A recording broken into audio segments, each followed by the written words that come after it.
This is your guide to book publishing. Everything you want to know but didn't know what to ask with your host, Dr. Judith Briles, on the Rockstar Radio Network.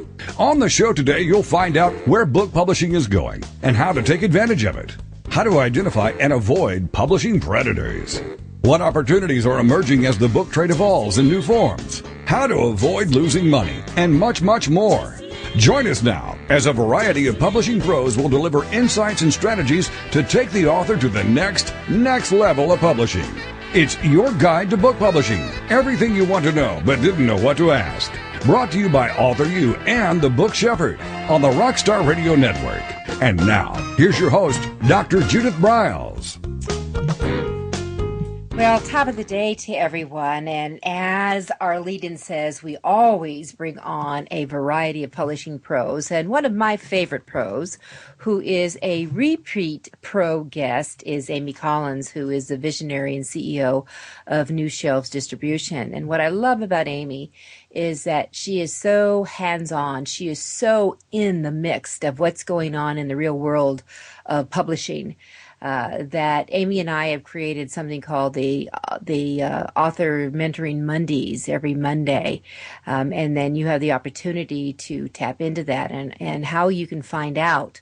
The phone numbers to call in is all you have to do is go to the authoru.org website, authoru.org website, and there is always going to be the posting. If you read the latest blog, if you sign up for our information, you'll get information, because every Monday morning I remind everybody that we are on live, and it is at 12 Eastern when we come on. It's a full hour. It's open mic.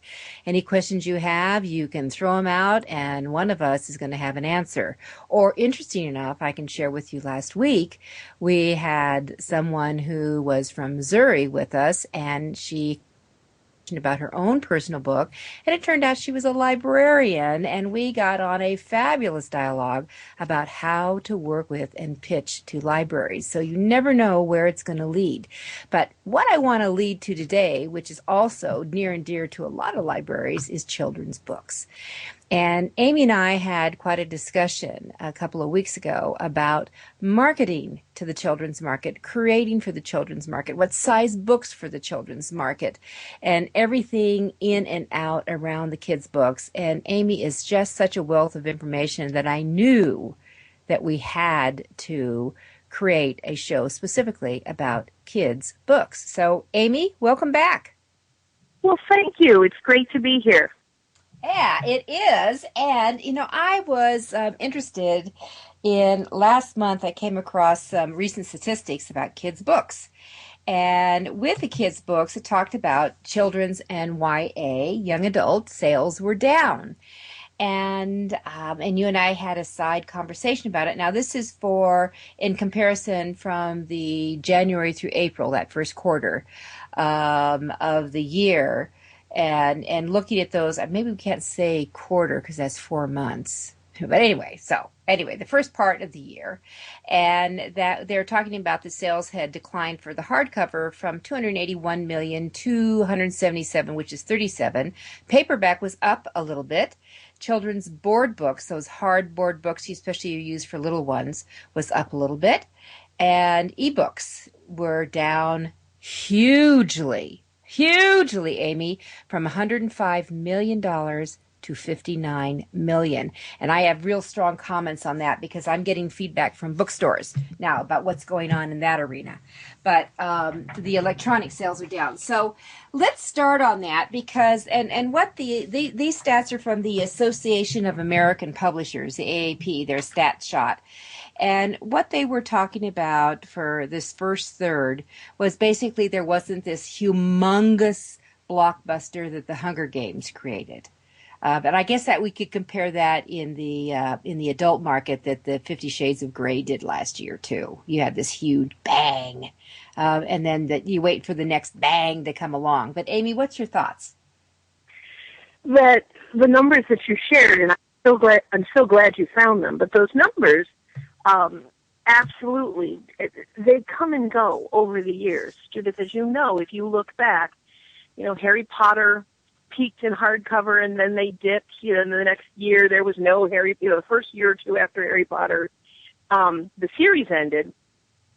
Everyone was clanging the death knell for children's books and YA books in the 8 to 12 market.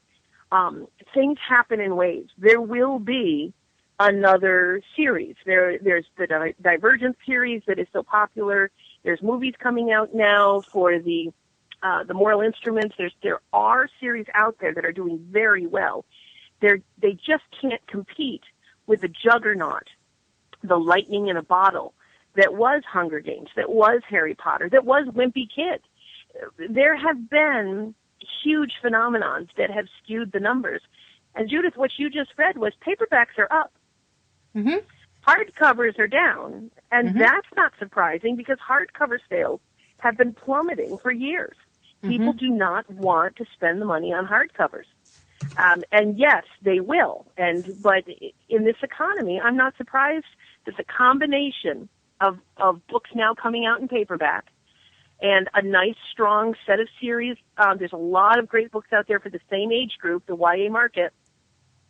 And for children's books, paperback has become so sturdy. It's no longer true that paperback books for kids are cheap and will fall apart.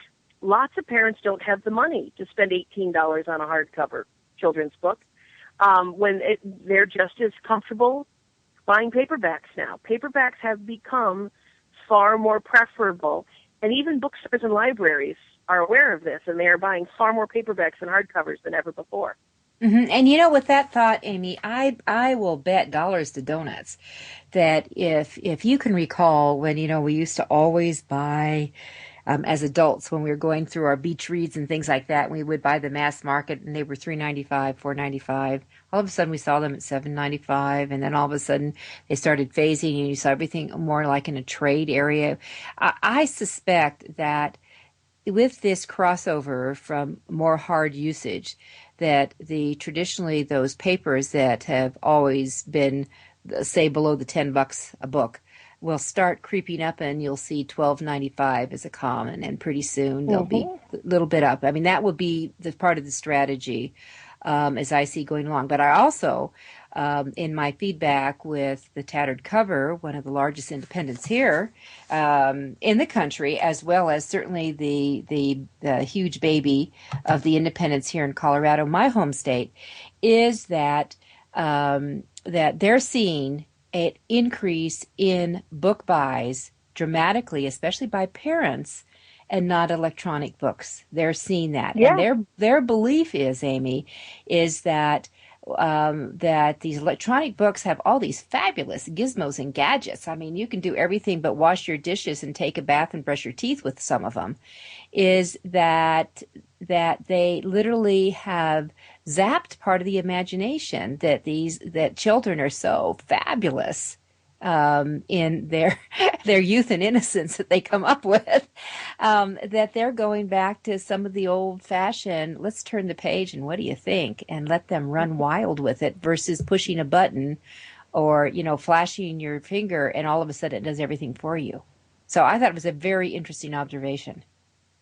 Well, and as the backlash against screen time continues to roll out, parents are limiting children's screen time, and they want them to get out and be active and interact with the world, and to be more physically active outdoors, and to be more intellectually engaged with books.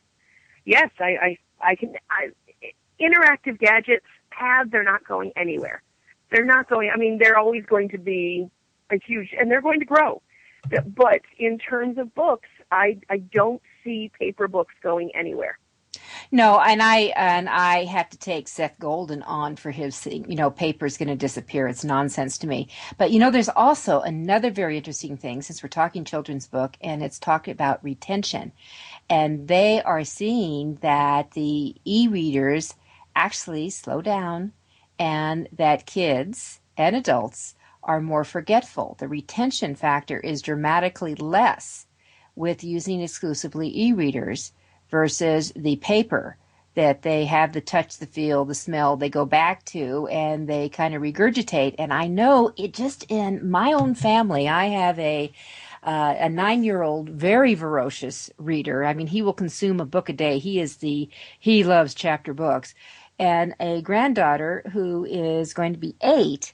And when I ask them, tell me about what's going on in school and do those things, Ryan, my reader of books, who will curl up with a book, and we'll go through and he can recite everything that's going on. Bella is, I don't know, I forgot, an hour ago was a long time ago. It's kind of shocking to me, Amy. And she lives on tablets. Shocking to me. Well, and for those people who are out there who are writing children's books or thinking of publishing their own children's book, however you plan on putting it out, you should make it available on all formats. Yes. We're not saying don't make your book available as an e-format. Of course you should. But, when in this rush for apps and for interactive, don't forget the time and true and the honor, the very long-standing and intellectually stimulating paper book. And there are rules about books and getting into libraries and bookstores that don't exist in the e-world. So that's what we're here to talk about. Right, and that is what we want to go to. And we also want to say, and we have 1 minute before our first break here, but what I want to say is that for the library world, which is a very important world for children's books, it's a huge world for it, that the libraries are aggressively acquiring e-components to their libraries. So you want to create that dual listing. What you want to be tuned into, though, is that especially for these beautiful picture books that our authors make, that you make sure it's in that tablet format. And I think that's where we're seeing a lot of the e-readers have the transition is they're more into the tablet format. Would you not say? Yes, absolutely. So that's what we need to do. All right. So as we let's give them a quick tease. We've got 10 seconds and then quick tease, and we'll open it up, and then we'll go into this strategy and marketing factor. And then we'll have that. Well, we'll just go into it. Here we go. We'll be right back. Oops.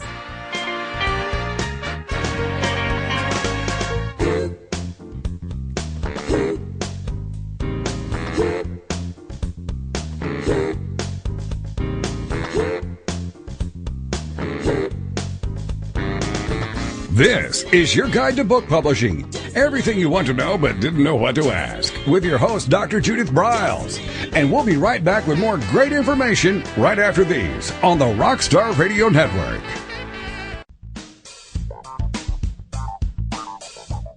Is there a book in you or another? Author U will show you how to create, develop, and publish your book without being hoodwinked. If you already have a book out, you'll find a supportive and brainstorming community that's connected and creative no matter where you live. Author U brings in national experts for its book camps and annual author extravaganza held each May. It has regular meetings and delivers webinars for its members on timely topics. Through Author U's extensive network, members enjoy exclusive benefits, including significant discounts for a variety of services necessary to publishing. The Resource, its online book publishing news magazine, is content-heavy and it's free. If you want to create a book that has pizzazz, punch, and panache, Author U is for you. If you're a hobbyist or a casual author, it's not. Join Author U today through its website at authoru.org. Follow Author U on Twitter at Author U and on Facebook at Author U, where timely author and publishing tips and articles are posted daily. Author U, where the author goes to become seriously successful.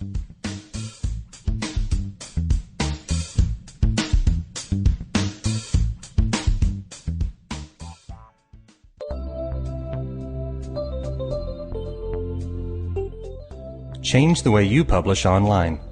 WaveCloud is a new form for authors to manage all their books' information in one place from start to finish, including pricing and listing summary.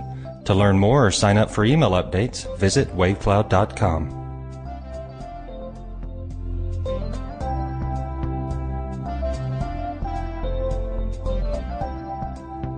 Every Every picture tells a story.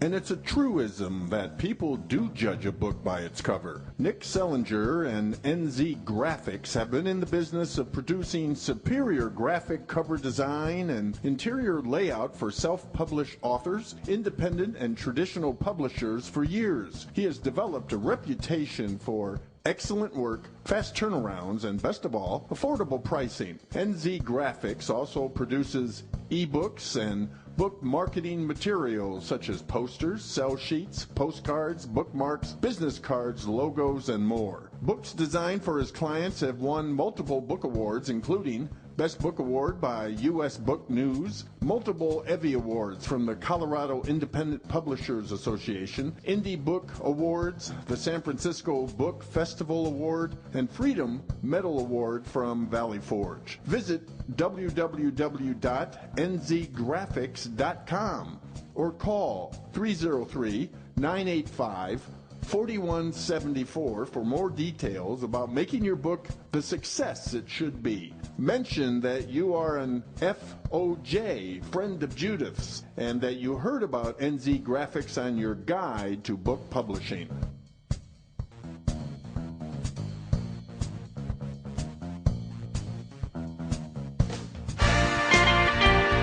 Welcome back to your guide to book publishing. Everything you want to know but didn't know what to ask on the Rockstar Radio Network. If you want to write and publish a book, if you want to be successful as an author, your guide to book publishing, everything you want to know but didn't know what to ask, is for you. Stay tuned and you'll hear about statistics, scenarios, and strategies on what to do now to get you published. So let's get back to the show. And here again is your host, Dr. Judith Briles. All right, with me this show is Amy Collins, the CEO and visionary of New Shelves Distribution. And I have to tell you, if your game plan is to get a book into a specific area, a spot, a state, every bookstore in a specific city or a state, Amy's the person who's the go-to person to get that done at newshelves.com. And that we're talking really kids' books today. And if you're a listener, regular listeners, and you're thinking, but I write for adults, well, there are a lot of people who are creating and morphing segments and messages within their books for the children's market. So keep listening in because we'll give you some tweaking and ideas on how you can do that. I wanted Amy to talk about who is buying books, what groups are distributing books, getting them there. And also, I want to get into the sizes and pricing and maybe times of season and all those kind of things. So, Amy, right now, we do have holidays really approaching quickly. And that, it's November as we first broadcast this. Is it too late to try to get a Christmas book or a Hanukkah book or even a Thanksgiving book? Or do I have to think about Easter? Where am I? Well, the answer is it depends. Right now, here we are at the end of August. Right now, books are sitting, they're being shipped to, and they're sitting in the back rooms of bookstores everywhere. And they are being put out for Halloween. October, believe it or not, is the number one month for children's book purchases every year. October is the most important and most purchased and the most amount of dollars for children's book in the children's book market, believe it or not, is around the Halloween season. Because of the back-to-school combo, people are getting into school and, they need a copy of Red Badge of Courage or, 1984. And so they go into the bookstore in September and in October to buy books they need for school. And these are the slightly older kids or parents who are buying books for their children who, after 2 months in school and they get their midterm reports from the teachers, lots of times parents will go into bookstores to buy books to help kids improve their reading or to improve their focus, or they go into bookstores to get math flashcards. And while they're there, they purchase tons of other things. Halloween as well. Halloween is an enormous bookstore event, and a lot of sales happen because of the activity books. There's lots of things that happen in bookstores around Halloween. And October for the most part, end of September, beginning of October, there's a lot of teacher appreciation events in bookstores and in libraries. So while we will talk about the winter holiday season, don't forget each year that you also really want to focus on September and October. It's huge. So September and October books. Yeah, so what I'm hearing you saying is most authors, I think all authors in general, get dollar signs in their eyes thinking that it's December, the big month, and you've just kind of shattered that, Amy, and said, tap dance around right after school opens and really capture that September, October market. Yes, and bookstores are not returning books in October and November. They're holding on to them because they need their shelves stuffed for the holiday season.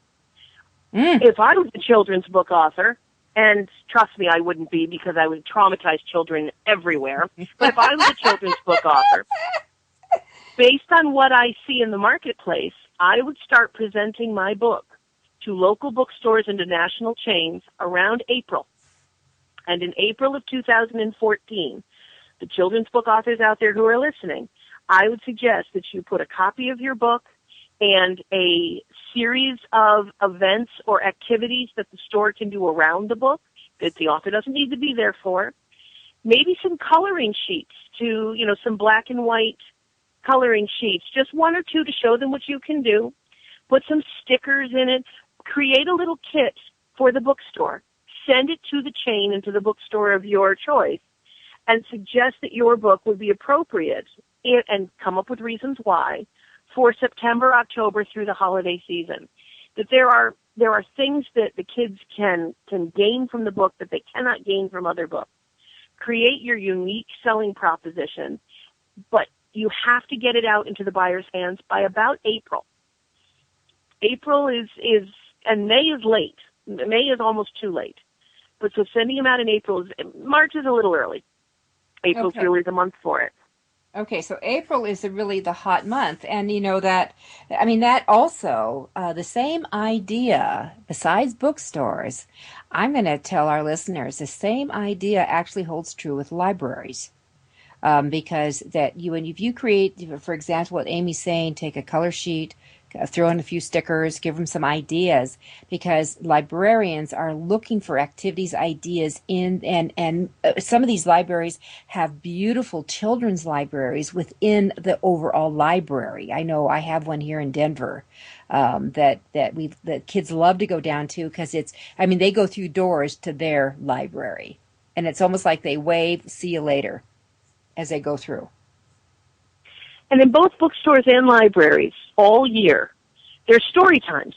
How many story times have you walked by the signs when you're in bookstores and libraries? But I will tell you that in most cases, story times are put on suspension. They're put on hiatus during the holiday season. There are too many people in the store. There are too many employees, and their demands on their time is too much. And quite often, there are no story times during the holiday season. They start up again right after the holidays. So stay focused on what will sell your book. And story times are a wonderful way if you've written a book for the 0 to 5 market or the read to me market. Mm-hmm. Mm-hmm. Story times are a great way to get your book out there. Now, I will give you my experience, and it's a double-edged sword. If you get a library to order a couple copies of your book and to read your book for story time, what you will have is an enormous amount of checkouts, which is wonderful because that gets the book churning. And then all of a sudden, if they see churn in the checkouts, your book will then be ordered for other libraries. It's a wonderful way to get going. And I'm terribly sorry, bookstore owners, but this is my experience. If you have a story time in a bookstore, quite often what you get in the summer months is the teenage older sister has been told to take her kid brother to story time, or it's a babysitter, or it's a daycare worker someone who's watching your kids. Lots of times it's not the parent, or I should say the wallet is not the one bringing the kids to the story times in stores. Yeah. Very, very often, story time is an activity only, and it does not result in sales. It's just been my experience that story times in libraries actually garners more success than in bookstores.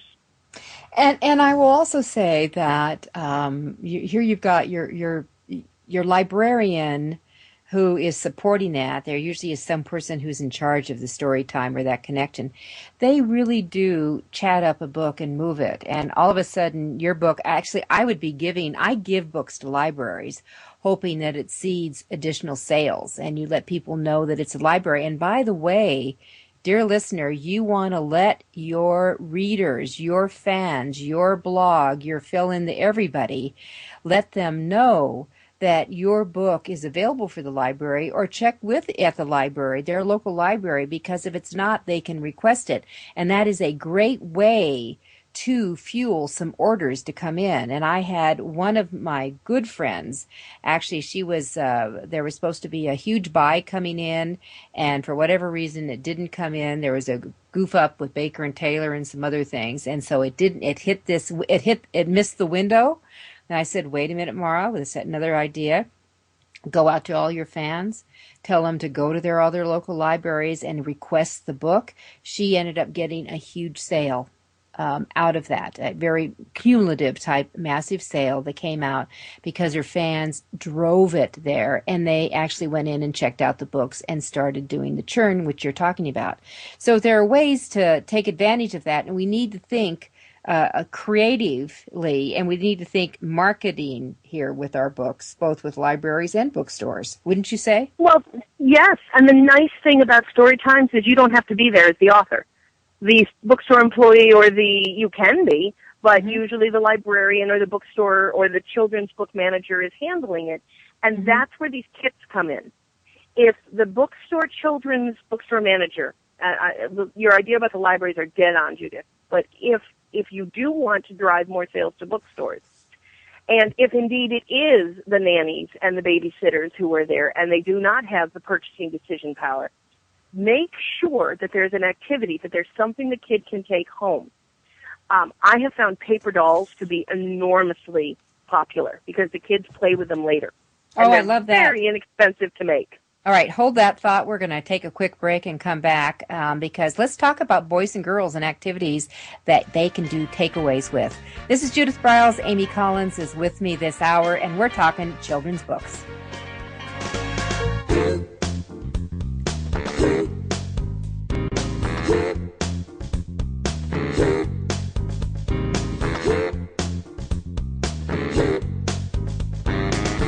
This is your guide to book publishing. Everything you want to know but didn't know what to ask. With your host, Dr. Judith Briles.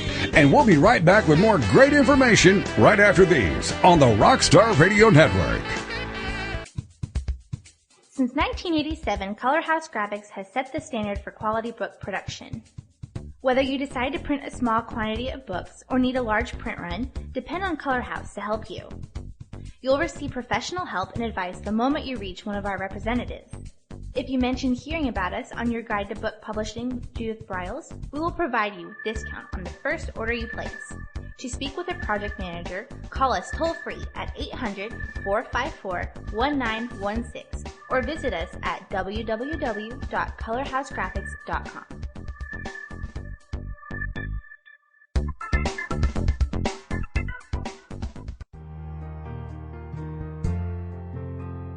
Do you need postcards that make a statement? How about business cards, flyers, brochures, or NCR forms? Two Vets is the solution for all your printing needs. Providing services specially designed for authors, we deliver exceptional quality colored printing.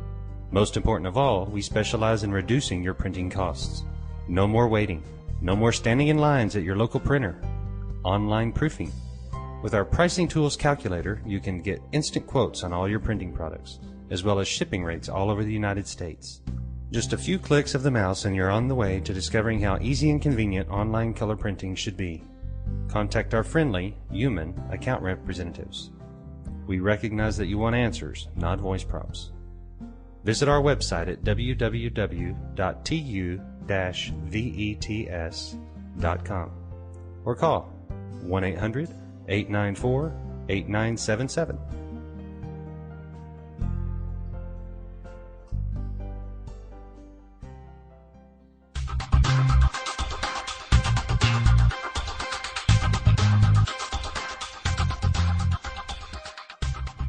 When Ned Thompson and Harry Shore started Thompson Shore in 1972, they believed employees with great character would make up the best company. They were right. They hired people who were not only experts in bookmaking, but who were obsessed with quality and delivering exceptional customer service. Almost 40 years later, Thompson Shore remains a 100% employee-owned company. Ned and Harry knew that successful customer projects are a direct result of empowered employees. We specialize in all books for large and small publishers, creating beautiful and well-made books. We're dedicated to pleasing our customers by making the experience a good one from start to finish. The personal touch we have with our customers allows us to be innovative in solving their most difficult challenges. Our platform also ensures that we can remain flexible to meet our customers' unique needs and expectations. Our marketing kit can create buzz for your title, enhancing the promotion of your book during infancy. When you need to test the market to gauge your future sales, we can provide digitally printed books that will transition seamlessly into a larger offset run. From ebook to hard copy to delivery, our skillful customer service teams are at the ready to answer your most pressing question. At Thompson Shore, we know that making the highest quality books requires more than just best technologies. It requires superior customer service, professionalism to the trade, and commitment to environmental and social values. With these standards of excellence in place, you can be sure that we will always help you put your best book forward.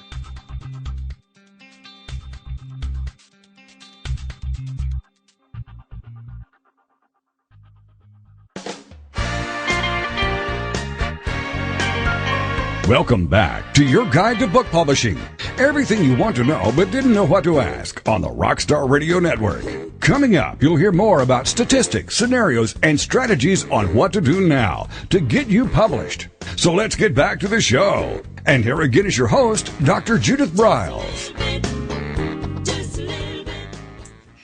As a kid, didn't you love to have a great story read to you? I mean, I love having stories read to me. And one of our close couple friends that we do co-cooking with every other month, a group of us, 8 of us, cook together. And Connie says her favorite part every night is Ed reads a chapter out of a book that they're going through. And it's just such an amazing experience. And years ago, when I was president of a college foundation, that one of the perks of the presidents is you got to meet all these celebs that came in. And my very favorite evening was with, oh my God, Truman Capote. And Truman read some of the parts from some of his earlier readings, and hubby John and I were absolutely mesmerized. I mean, we felt like we had been charmed, and an enormous gift had been given to us. Well, Amy Collins from New Shelves Distribution and I are talking about story time at libraries and book time, and how you, as an author, can really, especially children's authors, which is our topic for this session, to really reach out and grab the audience and create your sales. So, Amy, what are some of the really components of the story time? You suggested creating a special kit for librarians and the store buyer, the owner. Find out who is in charge of the kids, I guess we need to do. And you mentioned stickers. You mentioned doing a coloring sheet. What else should we have in there?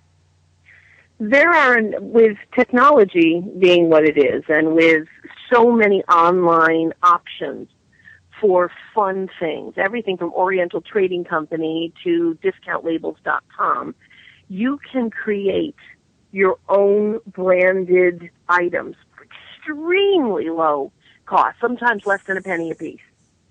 And some of the items that we have found that are very successful are that the kids really enjoy. If you bring, or send, I should say, because you're not going to go there yourself, send a big box of crayons and a number of coloring sheets that are taken from your book, black and white, just the outline black drawing, or a word search, very popular for older kids. If the kids are coming in and being read a chapter book, chapter by chapter each week, at the end of each one, perhaps you send them home with a word search that's filled with words that are from that chapter. Word searches can be generated online for free. And one of the things that we have found really works with kids is the paper dolls. For the younger group, boys and girls, it doesn't matter. Paper dolls are very easy to create. There are companies that will score them for you once you draw them, or get an illustrator to draw them. And if you have a character in your book, having that character as a paper doll with one or two outfits, all on just one 8x11 piece of cardstock, is extremely popular. And what I mean by popular is this. It's not enough that the kid loves your book, because that's not going to do anything. The kid, if the child is there at a story time and loves your book and goes home, he loves your book, and by 11 o'clock the next morning, he's forgotten it. He has no memory. He's on to the next thing. But if he goes home with temporary tattoos that you do not put on the child without the parent's permission, but if he goes home with stickers, if he goes home with bubbles, branded bubbles, if he goes home, whatever makes sense for your book, if he goes home with a paper doll, and if he's playing with it, and if he keeps talking about the book, and if on top of that, there's a little card telling the parents where they can get the book, either online or back at the store where there was the story time, it will greatly increase your chance of sales. Well, I think that's a fabulous marketing idea, and I'm telling you, I've got two new children's books that I'm working with as the book shepherd, and I'm going to be calling both the authors and saying, here, this is what I want you to do. I want you to Dawn, if Dawn is the illustrator of one of them, have Dawn just do black and white, do that, and Julie, when you go into the next one, you have one copy for every kid, because she goes into schools, but she can send them ahead of time. She could actually send a masthead and ask the school to reproduce them even. I mean, there's different ways that you can do. Instead of saying them all yourself, because maybe you don't know how many kids there are, you can say, here's a master, make sure that each one has. I love the idea of getting a small box of crayons and putting your name on them. And branding them. I mean, maybe if you've got a beloved character within the book, will they let you maybe put the picture of the character on the box? Can you do that? Yes. Oh, I love that idea. Yeah. Let's see. The number 4imprint.com is a great place for that. Oriental Trading Company is a great place for that. There's a number of online sites. Just Google it. It's fabulous. Yeah, and I'm very familiar with the Oriented. So those are terrific ideas to take them home with you. I mean, that's why I've always said, as a professional speaker, that when I was out on the platform, and people would take flyers with their books, and people could order their books. People got to get that books often, especially in the adult world, are impulse buys. And if you're there, going back to Amy, what you're saying, if the wallet is accompanying the child to the reading, whatever it is, there's going to be more inclined, if the kid is enthralled with a paper, a gadget, the crayons, ooh, I have to take all of this home, it's the package, mommy or daddy, that you're going to have a sale with it. But there's got to be something besides words that talk about stuff. There's got to be action, activity involved to create and generate support and sales. And if you're doing this in a library, my true gut is that the libraries are going to see these kids all jazzed and enthused that you're going to pick up book sales, and they'll carry them in the book in the library. And of course, if libraries have a lot of turnover, they don't just buy one book; they have several copies of a book on that, and they talk with their colleagues and tell their colleagues, saying this book is really hot. And the author, supplies these crayons. She supplies this, and this. You might, get it in for your story time. And certainly, most libraries have multiple libraries within their city chain of them that they all get on the bandwagon. So you could create quite a lucrative, and I'm saying lucrative, strategy here to go forward with it.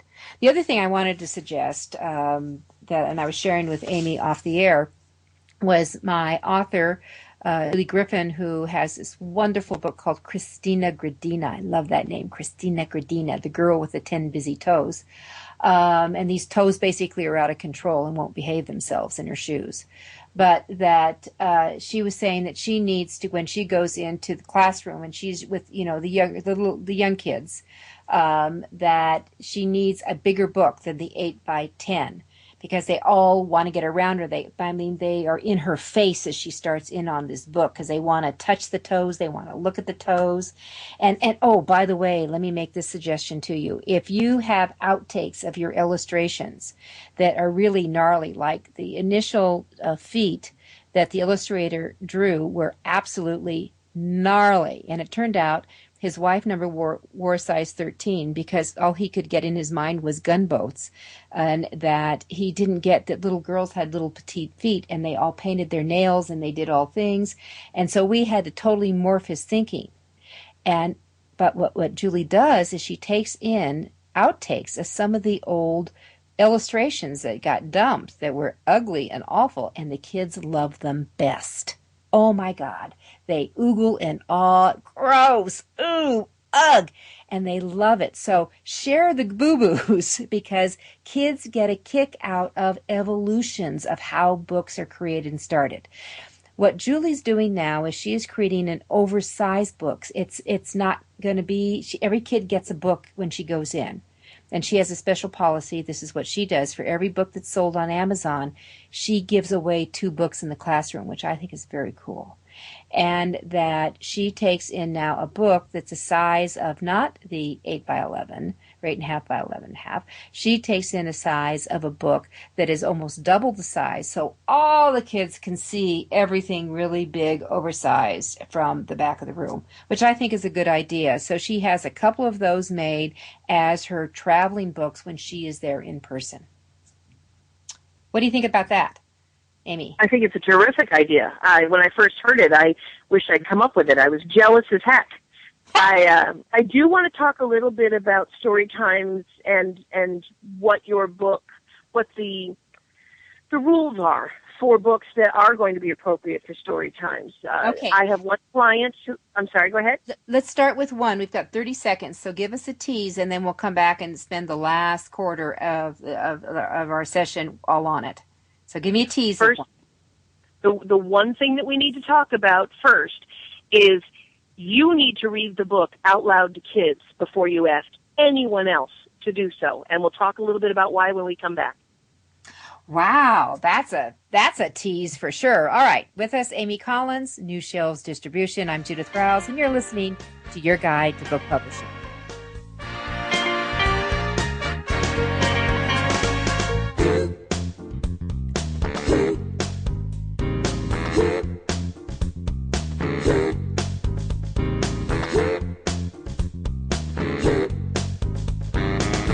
This is Your Guide to Book Publishing. Everything you want to know but didn't know what to ask. With your host, Dr. Judith Browse.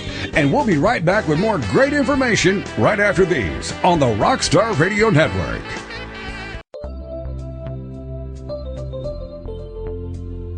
Writing and reading are moving to the cloud.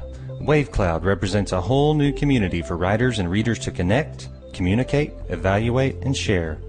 Writers hone their craft and build their business. Readers build their favorites. Sign up for updates at wavecloud.com.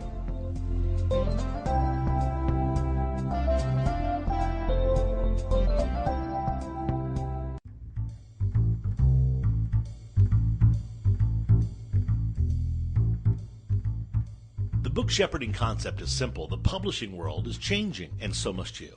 You need an experienced shepherd and a guide to partner with you as you create, strategize, develop, publish, and achieve your publishing goals. You can't do it alone without paying the price. You can spend your money creating a book that turns out to be so-so, or you can create a book that looks and feels classy, builds your brand, and is a financial success, a bestseller. It's your choice. You choose. You need the book shepherd. Publishing is riddled with obstacles, sometimes nightmares for the author. You don't need problems. You want solutions. Dr. Judith Browse will shepherd you through the maze and the chaos. At times, she's had to step in and rescue a book that has been sabotaged by a publisher, or by a publishing service provider, or sometimes even the author themselves. Judith Browse is the book shepherd if you want to create a book with no regrets. Give her a call today, 303-885-2207. That's 303-885-2207, or email her at judith@bryles.com. By the way, Bryles is spelled B-R-I-L-E-S. Follow Judith on Twitter at My Book Shepherd and on Facebook at The Book Shepherd.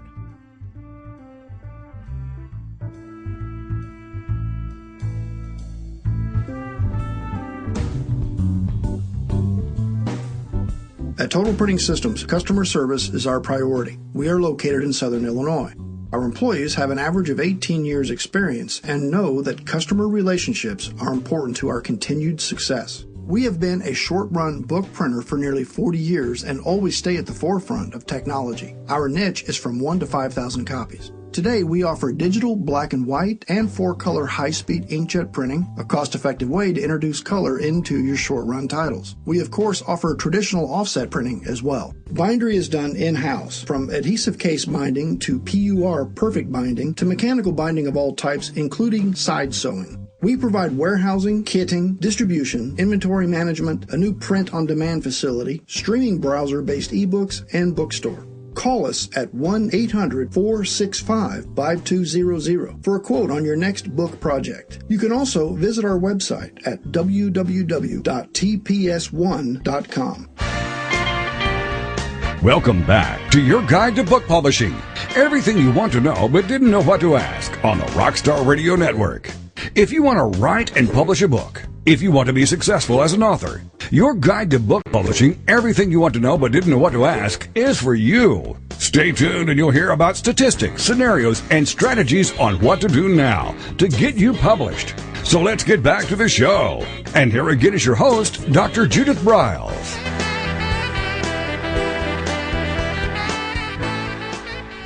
All right, so we've been talking marketing, really, of kids and how to reach out with children's books and reach out. We haven't really got into the packaging and the distribution, really, and the pricing and all that. So we're going to do that in another show.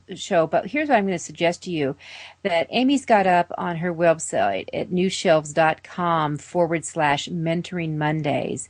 Some of the shows that in their descriptions on there that you can go in and listen to some of those discussions that we have, that you can take advantage of that. And we're going to come back and we'll do another show with Amy specifically dealing with the overall the packaging and the shapes and all those things and word counts for specific groups, from the Read to Me to the K1 to the chapter books, etc. But we seem to be focusing on the overall marketing of that. So she led as we came out of it. We have about 12 minutes left here with rules. And her number one rules was, and then Amy, why don't you repeat that right now? That it's very important that you read your book to a group of children more than once before you ask anyone else to do it. I have amazing authors as friends and as clients, and they've written these gorgeous children's books. And they cannot wait for librarians and teachers and nursery school leaders to read the book to the throngs of children. And it will never happen because the books have too many words.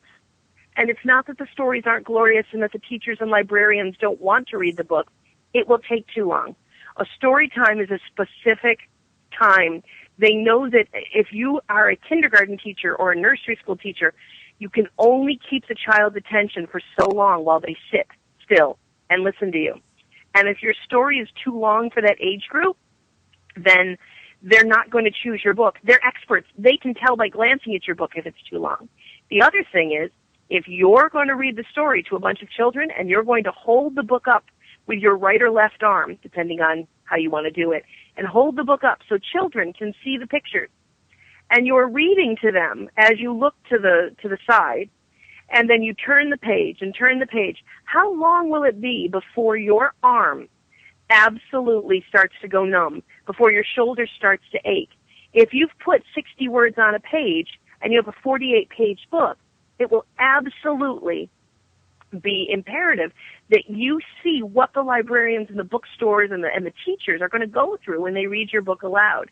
If you want your book read aloud, before you print any, read it aloud yourself. It's a great way to see what they're going through. That's a huge tip. All right, what are some of the other tips you have? Well, keep in mind that schools and libraries are funded by tax dollars, by bake sales, by booster clubs, that they do not have the kind of money that we all think they do. Their budgets are extremely tight. And you may think that because you're printing your book print on demand, or because you paid $10,000 for these beautiful illustrations, that the library or the bookstore or the school would recognize the extra care, the glorious paper, the deep illustrations, the richness of the color, and be willing to pay extra? They're not. You need to price your book very competitively. And if you do not know what competitively is, go to a bookstore. Spend some time on Amazon. If you would like your chapter book read at the 4th grade level or the 3rd grade level, and you want teachers, because lots of times they have to buy the books themselves, to buy these books, you cannot price your chapter book at $8.99. Chapter books are $3.99. They're going to pick a book because they have limited budgets. And so be careful when you're pricing your book. If you would like parents, teachers, librarians to buy it, pay close attention to what the books in your genre are selling for, and do not price yourself out of that market, no matter how quality your book is, because unfortunately, you will price yourself out of a possible sale. So, I don't think, Amy, that a lot of parents think that these teachers are personally buying these books themselves in the stores and then coming in and reading or sharing or whatever. They think that they absolutely are. Yeah. Yes. Yeah. Okay. Librarians aren't. Librarians, the collection development librarian or an acquisition librarian whose job it is to decide what books to bring in, they have very stringent budgets, and they have a lot of shelf space to fill. Mm-hmm. Books disappear. Books fall apart. Shelf space disappears. And librarians quite often will have 2 or 3 feet of shelf space to fill and only a certain amount of money to fill it with. As much as they would love to fill it with your book, they may not have the money to put 4 copies of your book that's twice as expensive as every other book out there on all the shelves and all the libraries they're in charge of. Mm-hmm. Mm-hmm. And that's critical. That's why I think that if you're going to, I've always made a policy of taking up to my local branch of the library here in where I live in Colorado, and I take a whole case of my books, and I just give them to them because I know they will distribute them amongst their colleagues in other branches. And I just do that to seed it because it just feels like the right thing to do. So I do that locally, and I would encourage all authors to do something like that. That's a community outreach. It's a giving. It's a way to start the buzz. And the reality is when little ones do to become glued to a book, they don't just read it one time. They read it over and over and over and over and over again. And if a parent can, that's why I love what Julie's strategy is, that when she goes in a classroom, she makes sure that every child has one of her books when she goes. And so she does, that, and it's very altruistic for her strategy of way she's doing it, but it's working. So all her Amazon sales convert into sales for books, free books in the classroom, which I think is very cool. So let's talk a little bit about how to get teachers and librarians interested in your book. Let's take a moment and talk about the timing. Okay. Teachers, yes, if you would like to donate your book, I've had several authors say, I want to donate my book to this classroom or to this school. I can't get anyone to call me back. Well, you're right, because lots of authors are trying to donate their books to school. There's hundreds of authors out there this very minute. Whatever you're doing this very minute, I swear to you that within a 300-mile radius of you, there are 20 authors who right now are putting a plan together to donate their books to a library or a school or somebody. Mm-hmm. I promise you. And the schools at times, the other side is, they're sometimes beleaguered with offers for free books or to sell the book at a deep discount to the school. And what we all need to keep in mind is somebody has to read these books and vet them before they let them into the school. Can you imagine the outrage of a parent or the absolute headache that would be visited upon a teacher if they didn't read the book before they gave copies to all the kids? And then we found out that there was, a scene with some sort of, worship of the great orange pumpkin in the sky that violates some sort of state and church rule. Just be careful.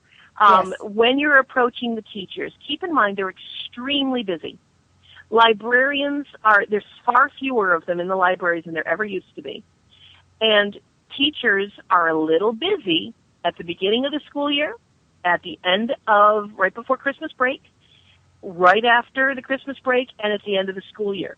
Trying to approach a teacher in May and ask her to consider a book for summertime reading, not a good idea. February is a wonderful time to suggest your book to a teacher for their summer reading list.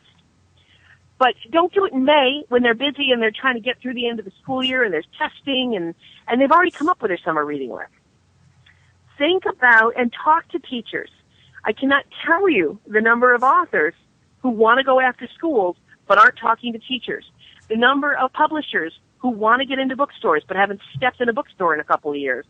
The number of people who think their book would be perfect for libraries, but they've not discussed with their local librarian what they're looking for. Do your research, or, hire someone to do it for you. But it's smarter to do it yourself. Well, always smarter to do it yourself. And I think that, let me make a suggestion. A lot of times schools and libraries have special sales that they do where they're deleting a lot of their stock, they're replacing their stock. And I know that what I have done is that when I know that's coming on, I will make the phone call and say, I'd love to donate some books specifically that you can just sell to the public at whatever you want. And my experience is, Amy, they're glad to take those because they don't have to worry about vetting them. They're just selling them.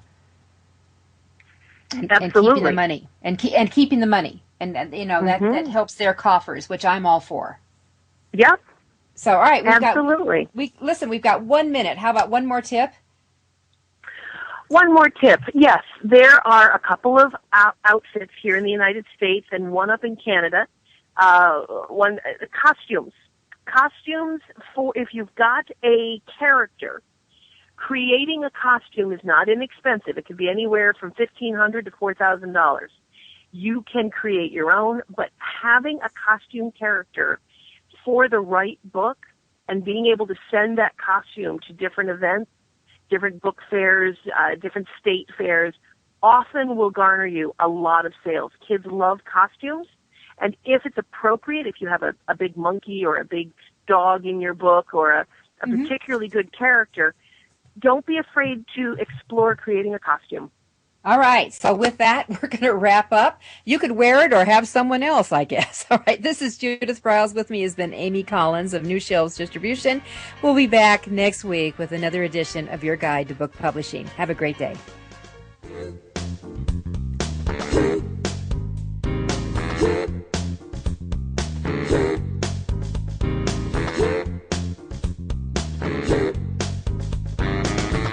Thank you for being a part of Your Guide to Book Publishing. Everything you want to know but didn't know what to ask. With your host, Dr. Judith Briles.